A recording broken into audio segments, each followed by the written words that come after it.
Today we're looking at a battery head strap from a company called Sonic Grace. It's not dissimilar from some others we've looked at, but the hot swappable solution and the included dock is worth taking a look at. You're watching Bringhurst VR.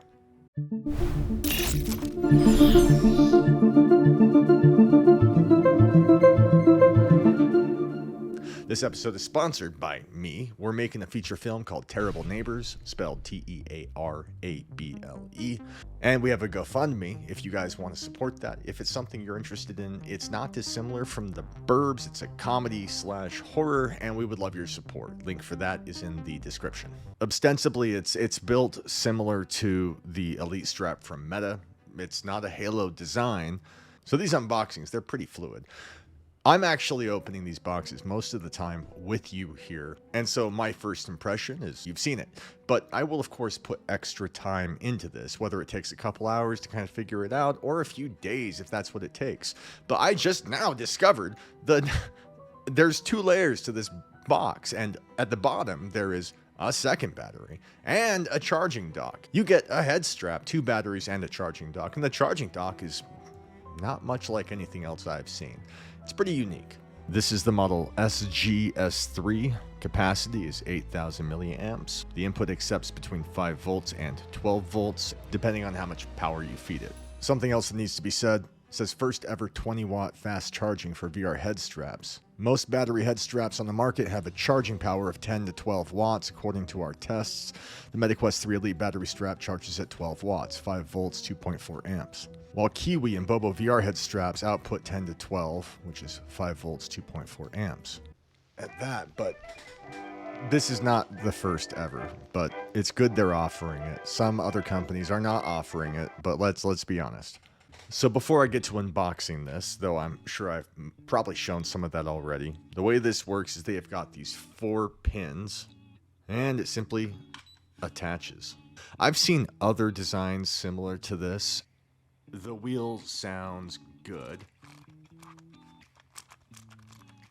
It's minimalist. It's not loud. It feels secure. It doesn't feel janky. A lot of these head straps, they feel janky. I like the confirmation that it's attached.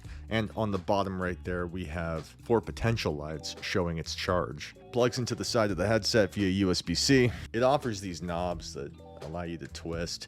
But if you're not using a Halo design, I've personally found that this is kind of just gimmicky. Just a thing that everyone does. I don't see the point of it. Because if you have it's not as if because this bends, you're able to tilt the headset up and put it on your head. It just doesn't work that way. It's too heavy. It's kind of a thing designed to make you feel like you're getting more for your money when, in fact, without a Halo design, you're not going to be able to tilt it up like that. Looks like there are some notches right here and right here. Very similar to Kiwi. Looks like they're taking notes. Clip it in on the other.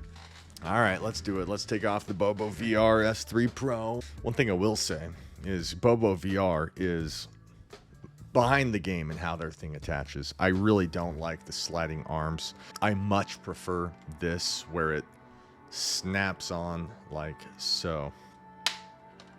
And then they've got this overhead strap, which again, I don't know. Seems like this is a perfect clone of Kiwi, minus the battery solution. I always appreciate hot swappable solutions. Give it to me. Like, yes, for sure. Like, why wouldn't you do that? But everything about this, the build, is just Kiwi design. And probably, to an extent, Meta Elite. So, what is this? This is untenable. Okay, so they do include a clip right here. If I pull it back, it just kind of sucks right back out the second you fiddle with it. Kiwi offers something similar. And I don't know if you can buy this on its own, but it comes with their head strap. And it's this doohickey. You slide the 2 cables if you have to, presumably one for audio, one for power. You pop it in, close it, and then loop it around the strap.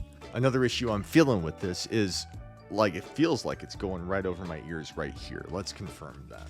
So if I were to wear headphones, it's not really cupping my ears because it's not on my ears. It's on the strap. Overall, I really like the battery solution that they have. 8,000 milliamps with 20-watt fast charging is nothing to sneeze at, but it's also not the first time we've seen it. Bobo VR is offering 20-watt fast charging and with 10,000 milliamp batteries that are also hot swappable, but they do not include a dock with the box. Now, the price for all of this I will put here because I don't have it with me in this moment, but I will in post. And you can get a discount this much by using the code BringHurstVR. If I had one message to these guys, it would be that I'm thrilled that they are using this battery system where it's not just a headset, it is an ecosystem. If you're going to build some kind of a hot swappable battery solution, provide extra batteries, sell them on the side, and provide a charging dock. Now, these guys don't only sell this stuff. They have what appears to be a pretty nifty fan that attaches to the Quest 2, hoping they come out with something for the Quest 3. And they claim that several of these devices, this included, work with the Quest 3S. Now, I have no doubt that it will work, but we've seen some leaked accessories direct from Meta that are meant to accommodate that.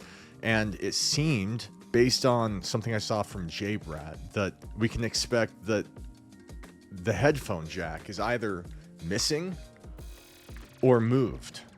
No idea. If it's missing, then it's unforgivable. But if it's moved, then a head strap like this that has the notch carved out for the headphone jack input may not be applicable to future iterations. I don't think anyone has had access to the Quest 3S, so it's all just guessing at this point. Take it with a grain of salt. I appreciate these guys for sending it to me. And if you have any questions, feel free to hit me up in Discord or in the comments. I'll try to respond to you.